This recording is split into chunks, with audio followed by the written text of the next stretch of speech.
আসসালামু আলাইকুম everyone. I hope আপনারা সবাই ভালো আছেন। আলহামদুলিল্লাহ আমিও ভালো আছি। তো আজকে আমি আপনাদের সাথে শেয়ার করব চিকেন মোমো কিভাবে বানানো। তো এই মোমোটা আমি অন্যরকম ভাবে বানিয়েছি। তো আজকে আমি এটা আপনাদের সাথে শেয়ার করব। ময়দা মাখা হয়ে গেলে মোমো এই রুটিটা একটু পাতলা করে বেলে নিচ্ছি। তো আমি একটা রুটিকে 4টা ভাগ করে নিয়েছি। একটা ভাগের ভিতরে আমি পুরগুলো দিয়ে দিয়েছি।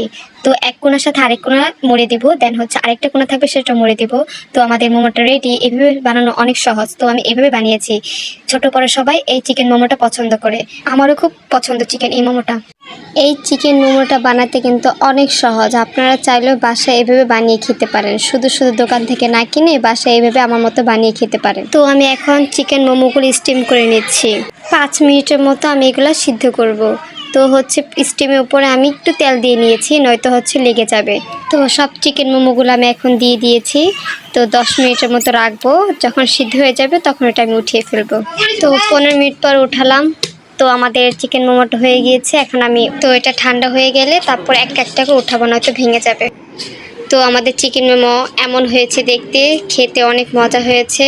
তো আজকের ভিডিওটা এই পর্যন্তই ছিল। যদি আমার ভিডিওটি ভালো লাগে তাহলে অবশ্যই লাইক কমেন্ট শেয়ার করবেন। তো নেক্সট আরেকটা ভিডিওতে দেখা হবে। সবাই ভালো থাকবেন। আল্লাহ হাফেজ।